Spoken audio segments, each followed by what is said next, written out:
What's up there, YouTube? Gonna be doing a little rack building this evening. So, figured I'd video a little bit, try and kick off this YouTube channel with a little bit of stuff that we do. Hopefully my videos don't suck. Guess we'll find out.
Readjust here.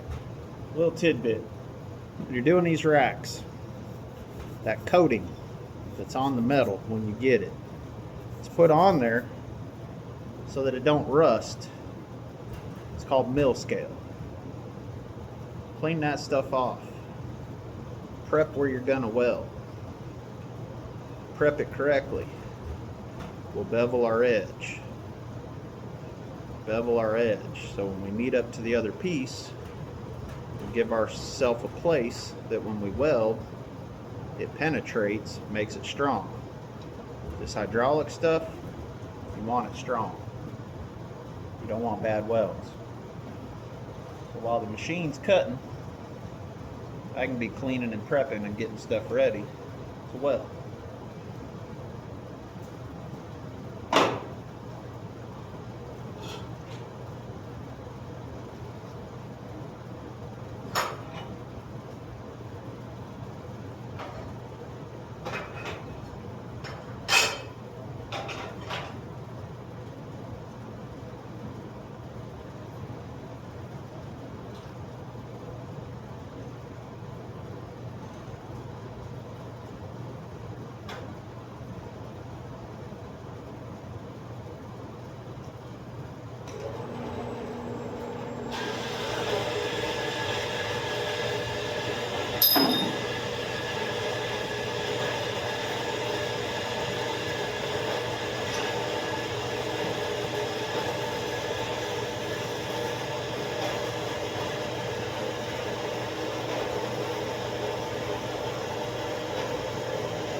Good wire wheel,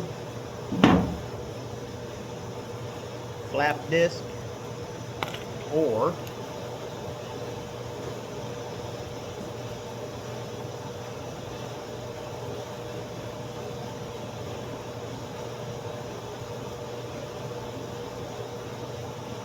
strip disc. All work really well for mill scale.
Bandsaws work really good for cutting this. If you don't have a bandsaw, cut off wheel with one of these, mark it, you can cut it that way. Plasma cutter, torch, however you need to do it, you can do it. The cleaner you can get it before you weld, the better quality it's going to come out. Everybody always says, why does it take you a while, Jeff? Because we do the prep. We do it right. It's not a quick process, but it's the right way. See, notice these are 45s. Few ways guys do it. Do 45, butt them together, make your lower box to set your batteries. You can put a cut from the edge in the distance of your other piece and cut a square out and butt it up. That works too. The old school way, guys will stack one piece on top of the other and weld it. Problem with that, when you stack it, when you set your battery in, your battery's going to sit tilted because it's resting higher where you stacked it than here in the middle. We've all done it. I've done it. But the right way. 45.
I'm going to say. I say the right way. To me, I feel this is the right way. Because for me, it's work, it penetrates, it's clean. When you weld it, if you choose to grind it, not everybody's a great welder, everybody's a good grinder. If you can get it welded and it holds, and you want to grind it and clean it up and make it look pretty, more power to you. Just make sure you don't grind through that weld and make it weak again. You want to keep the weld strong so that you have a good solid base. Those batteries ain't light. Everybody that's picked them up and loaded a trunk full of batteries knows. Old guy like me, back will hurt like hell by the time I put 8, 10, 12 batteries into a trunk. So build the rack strong. It needs to hold them batteries in so they don't jump around in the trunk. I say the right way. It's what I feel is the right way. Not saying that your way is the wrong way. By no means. I just know what works for me. I know what's strong, and it's been strong for many years that I've been doing this. So, anytime I do one of these little videos like this that says, I feel this is the right way, or this is the right way, doesn't mean there isn't other ways that are the right way too. There's just a lot of ways that are the wrong way. And a lot of people have already experienced the wrong way, and they wonder why their stuff breaks. So here, I'm going to try and give a little insight of what has worked for me over the years, what has been tested, tried, and true to be strong, to be reliable, to not put you in that lowrider problems field. We tear these cars up intentionally. We go out and hop them, dance them, three-wheel them. Those cars were never designed to do that. But in what we do as fabricators and builders, or even the do-it-yourself guy, we try and figure out how to build it as strong as we can in hopes that it's not going to break. Stuff still breaks. Parts fail. Welds fail. Stuff can happen. But if you try and do what you can to take the steps to make stuff as strong as possible, you really lighten that chance of having the lowrider problems. We all still have them. That's why my buddy, Jesse, shout out, has an amazing page on Facebook called Lowrider Problems. He puts out there when people have problems so that guys can talk about it, maybe discuss why it happened or why it shouldn't have happened, and help the next guy out in going, maybe I should do that different so I don't have that problem. Here's one of the ways to not have that problem.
Going to reposition you here now.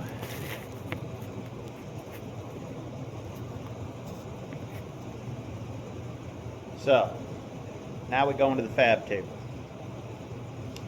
Now we're going to tack this thing up now that we've got all of our 45s made, got our metal cleaned up. Now we're going to try and tack this thing together, do final measurements, make sure the size is correct, make sure the stuff fits. Because if it's just tacked, you can fit everything. If it doesn't fit, you can adjust it. Cut it down, cut a new piece. If you cut it too short, measure twice, cut once. But if you mess up, this would be the time to figure out I messed up. So let's see if we can get this thing tacked together.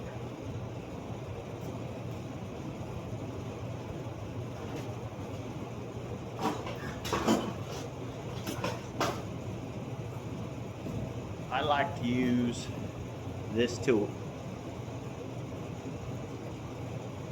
Set your pieces in, butts it up here into the corner so that you can tack it. It's jigged to be a perfect 90. That way you know it's square.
PPE, protective gear.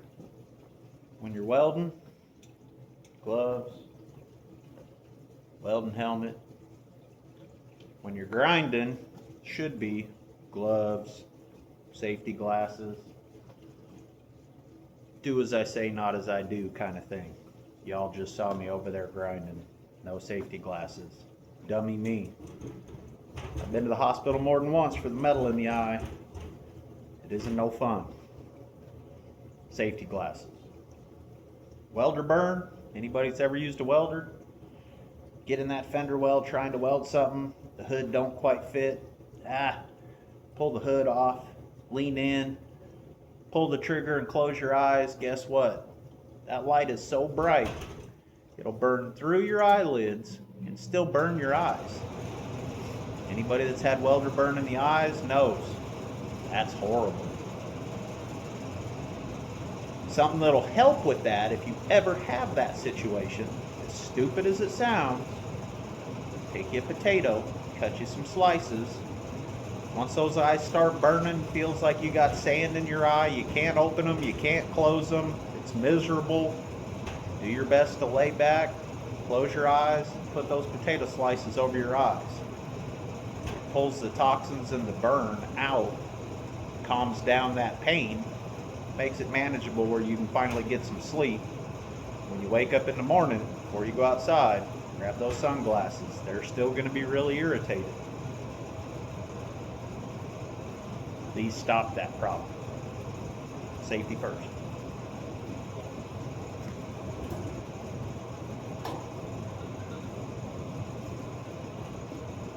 Nobody be looking at my bald spot now. I'm old. Hair decided to go bye-bye a while ago.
I tell everybody, measure twice, cut once, measure twice, tack once.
Look like some.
Alright, everybody. So, I've covered up the bald spot. Make it too shiny for the video. We got a wrap. So, twist you around here. Back over. In this area somewhere. Give me just a second.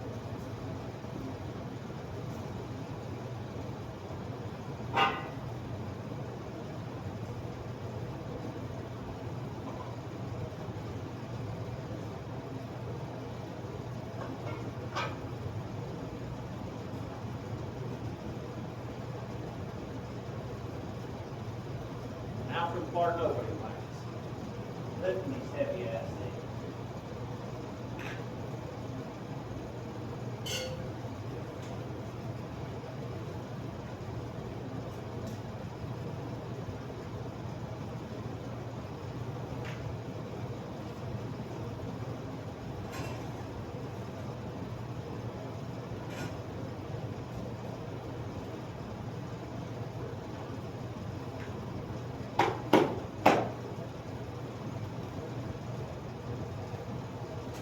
All right.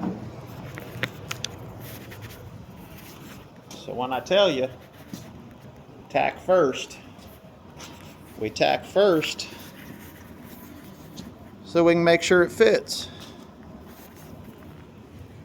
Want to make sure it fits. Sorry, these batteries are a little dusty. I just grabbed them off the shelf. There you go. They fit in, they fit good. Not so tight that, okay, so not all batteries are the same.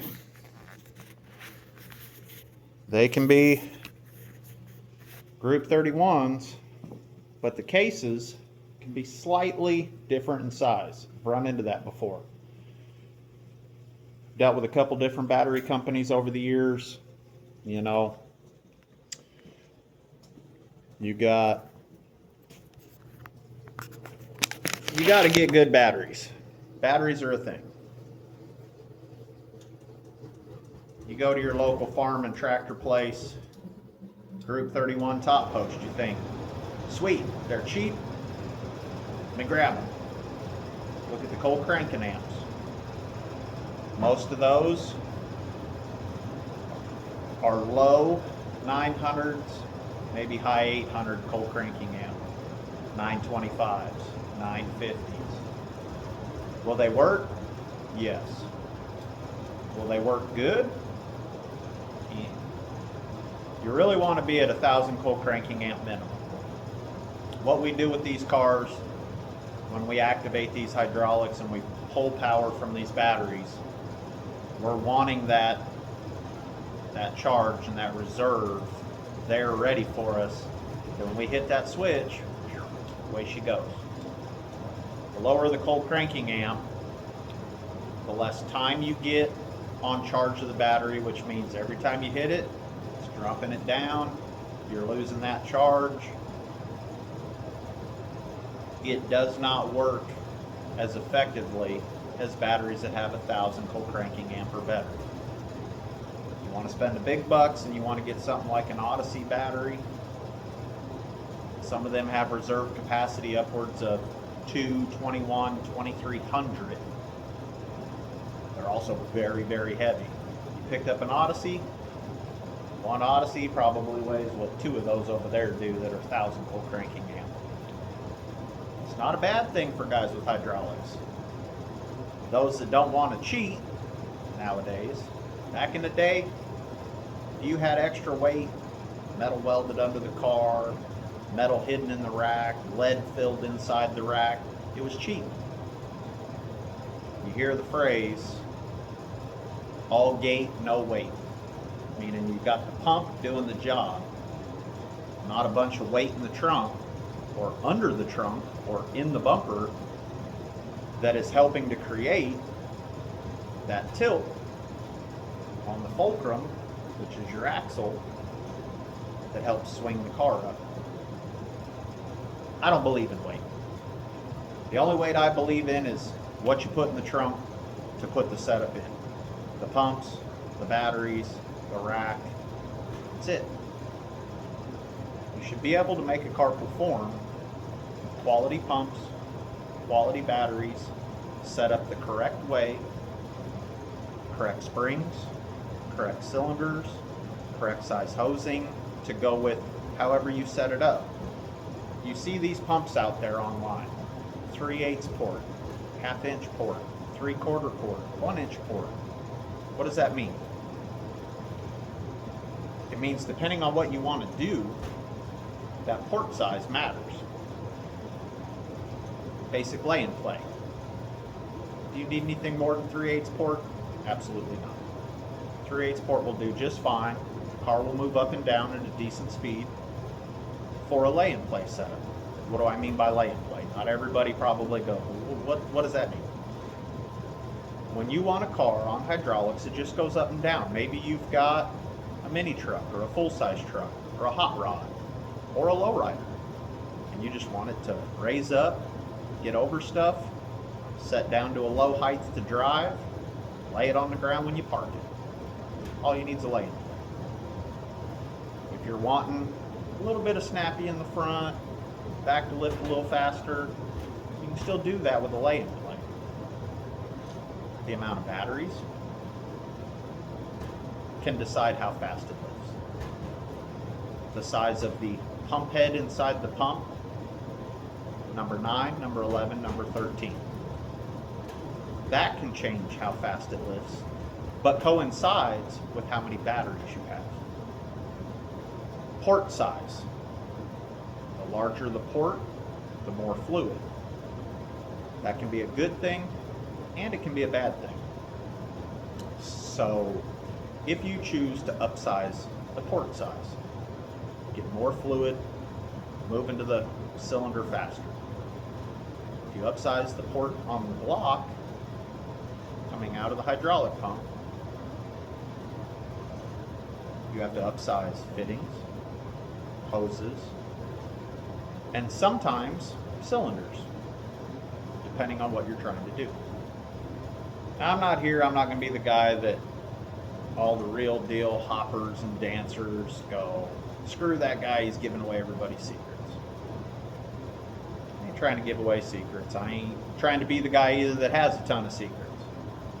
I just want to inform things you can do. You can go bigger, pressure port going out. Depending on the size of the pressure port and the size of the pump head, depends on the size of the line, which can depend on the size of the port going into the cylinder.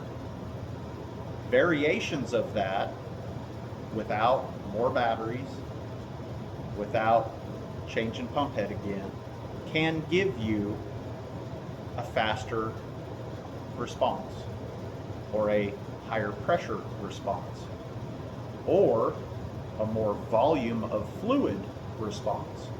Those are all the factors. So that being said, with your batteries, 1,000 cold cranking amp or better, you'll be good. Can you use the cheaper ones? Yes, depending on your setup. If you got a lay and play, you could run 950s, 925s. Heck, some of the big semi-truck places that sell commercial batteries for semi-trucks, fleet trucks, some of them are 750, 800. Would they work? They can. You're going to find that your play time is going to be much shorter because along with the cold cranking amps comes reserve capacity. Cold cranking amps smaller, reserve capacity smaller. So with reserve capacity is how much you can play with it before you got to recharge it. Now, shout out to Street Charger. I'm a big fan. Not everybody is. Most of the time, the setups that we do are brand new equipment, brand new batteries, brand new everything. Unless a customer brings some used stuff that they have and says, hey, I want you to put this in. But most of the time, what we put in is new. So if we install a Street Charger, when we do a brand new setup, brand new batteries, fully charged. Street Chargers work amazing to maintain the quality of charge your battery has. Now, they are not designed to take a dead battery and charge it back up. It's not what they're meant to do. Some people go, well, it's a charger. It's a street charger. Correct. It will maintain a charge on a battery if the vehicle is running, idling, driving, by putting charge to those batteries to keep them maintained at a full charge. So if you put in a street charger, let's say even with some batteries that are lower co-cranking amp, install everything new, put the street charger in. Anytime it's driving, running, idling, it's charging. Those batteries will work. They'll work fine for a lay-in plane. The other side of that is, if you want it snappier, you want it to lift faster, up that co-cranking amp. It does help. It makes a difference. Street charger still works good for those two, up to a certain amount of voltage. We can get into that another time. But shout out to Shelly at Street Charger. Got a great product. I love it. I'll always support it. Now, I'm going to go take them batteries back out, put them back on the rack. Then I'm going to go over and weld it up. I don't want to bore you guys with that part. I just wanted to put a little intro one in tonight. Told everybody I was going to start posting some stuff. 8:30 at night, still at the shop. Figured I'd go ahead and get these racks knocked out. Figured I'd do a little video on it. So, clean your metal for a good weld. Good penetration makes it strong. Not everybody has all the fancy tools, the big shop, 70-degree heat when it's 2 degrees outside. But you can still do a quality job with minimal tools. I am not a multi-million, multi-billion dollar shop. This shop is run by me and my son. That's it. We have grinders, we have welders, I have a plasma cutter. Yes, I have a plasma table. I have some cool tools, but nowhere near what some shops have that can walk over to a machine, stick a piece of metal in, step on a pedal, it cuts a perfect 45, or it shears it off straight, or you can take it to a different machine and it'll bend it for you. I don't have all that cool stuff.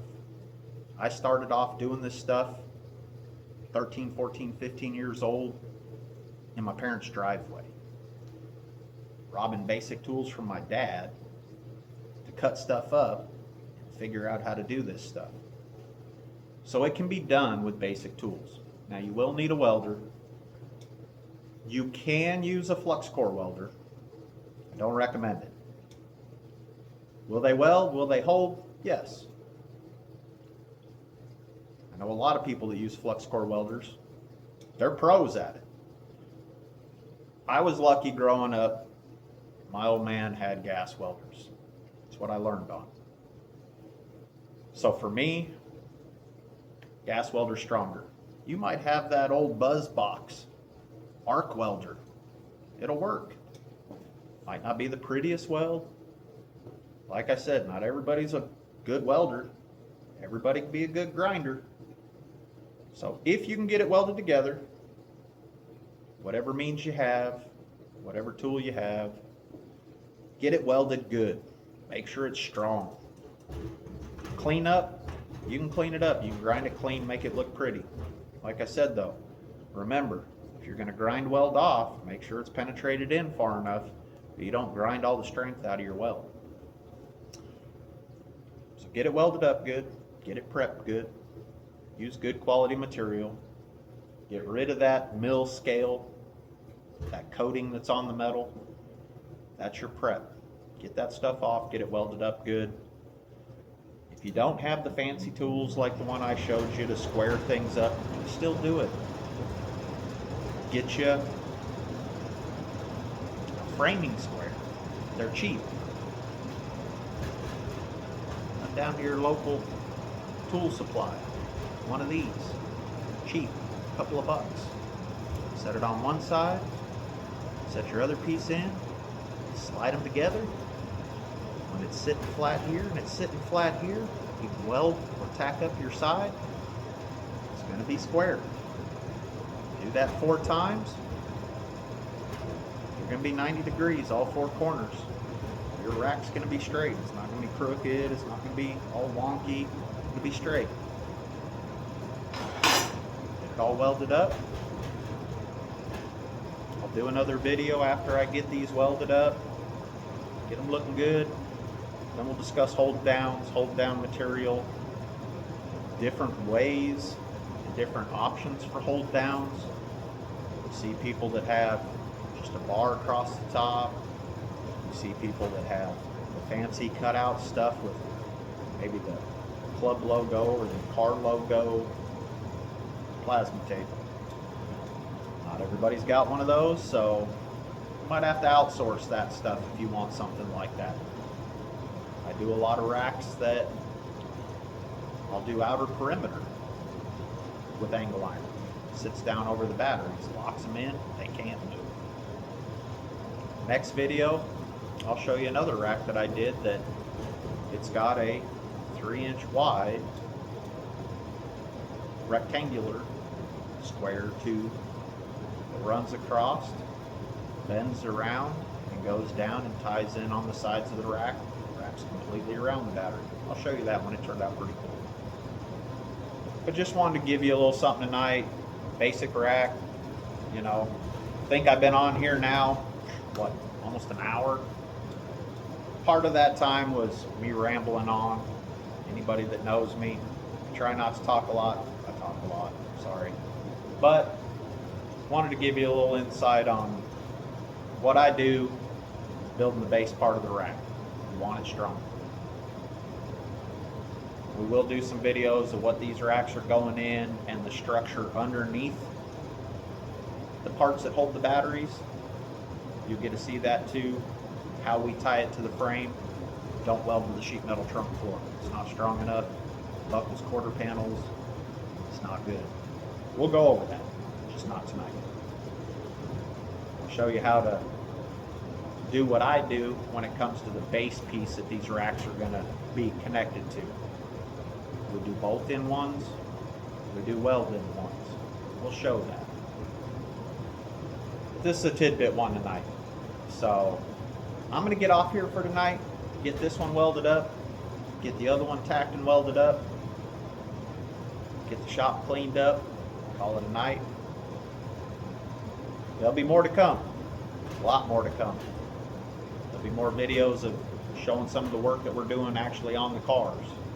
I'm sure a bunch of my customers are going to love to see work getting done on their cars. They're going to get to see it in real time of us doing it. Now, I say real time. I do have some video stuff that I've put together, some stuff I've been working on that just hasn't been posted yet. It will be here soon. But we're going to show people how we build what we do. If you've been on our page on Facebook or Instagram, TikTok, you name it, even on our website, and seen some of these cars that we do, now I want to show how we built them. I also want to show in these videos the time it takes to do it the way we feel. Again, the way we feel is the right way. I'm going to take you through the trials and tribulations of watching me put stuff into a trunk, take it out, put it back in, take it back out, multiple times. Just like with this one. Put together, put some tacks on it, take it off the bench, take it over, make sure the batteries fit. Take the batteries out, go back over, weld it up. Once it's welded up and cooled down, make sure they still fit. I check stuff multiple times because I do, if you've seen a couple of the trunks that I've done that are really full of stuff, it takes a lot of figuring and calculating to get everything to fit, to still be strong, to still be reliable. I would say easy accessible, but anybody that knows me knows I hate wiring, I hate looking at it, I hate seeing it. Is it super clean when I'm done with it? Absolutely. But I try and put it underneath things. Put covers over it. Because to me, all that crazy wiring just looks like clutter in the trunk. So putting solenoids down in places where you don't see a lot of the wiring. Running your switch wiring, running your cabling. We tuck all that stuff and put it in places. Now, mind you, I'll weld studs to the bottom to be able to put proper insulated clamps to that wiring and bolt it to the bottom of things so it's not hidden, so you just don't see it and you can just tuck it. It's not what I mean.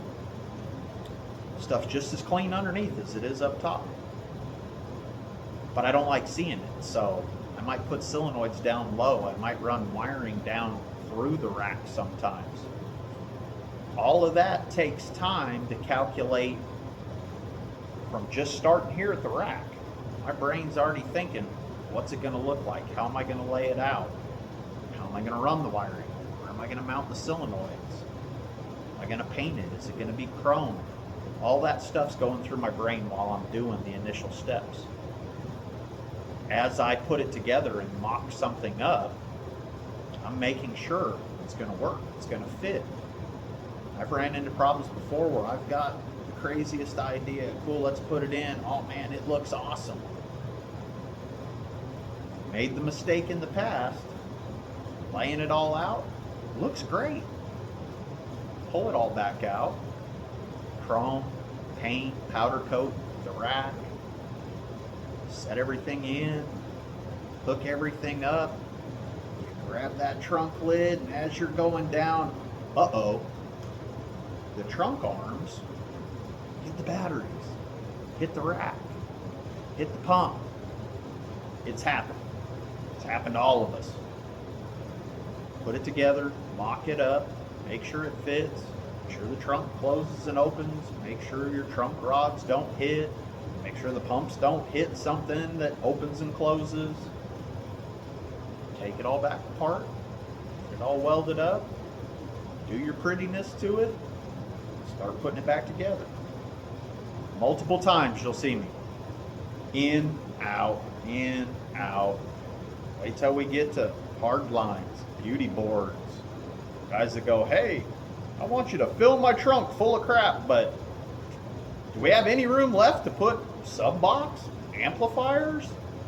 Sure, why not? We'll figure it out. It just takes time.